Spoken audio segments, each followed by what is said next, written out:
DPI Tamil News. Dharmapuri அரசு மருத்துவக் கல்லூரி மருத்துவமனை அருகே அரசு பேருந்தும் டிராக்டர் மோதி விபத்தில் 5 பெண்கள் உட்பட 10 பேர் காயம். தற்போது இந்த விபத்து குறித்து சிசிடிவி காட்சி வெளியாகி பரபரப்பை ஏற்படுத்தியுள்ளது. நேற்று முன்தினம் மாலை தருமபுரியில் இருந்து சேலம் நோக்கி சென்ற அரசு பேருந்து 50 பயணிகளுடன் சென்று கொண்டிருந்தது.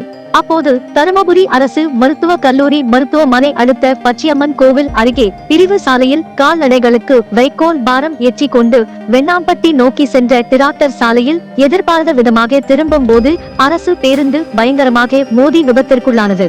இதில் டிராக்டர் முன்பக்கம் முழுவதும் உடைந்து சேதமடைந்தது. மேலும் அரசு பேருந்து முன்பக்க கண்ணாடி உடைந்து சேதமடைந்தது. இதில் அரசு பேருந்து ஓட்டுநர் நாராயணன், நடத்துனர் மாதேஷ் மற்றும் டிராக்டர் ஓட்டுநர் கார்த்திக் உள்ளிட்ட 10 பேர் காயமடைந்தனர். தகவலறிந்து வந்த காவல்துறையினர் காயமடைந்த ஓட்டுநர்கள் உள்ளிட்ட 5 ஆண்கள் மற்றும் 5 பெண்களை மீட்டு தருமபுரி அரசு மருத்துவக் கல்லூரி மருத்துவமனைக்கு 108 ஆம்புலன்ஸ் மூலம் அனுப்பி வைத்தனர். மேலும் இந்த விபத்து குறித்து சிசிடிவி காட்சிகள் வெளியாகி பரபரப்பு ஏற்படுத்தியுள்ளது.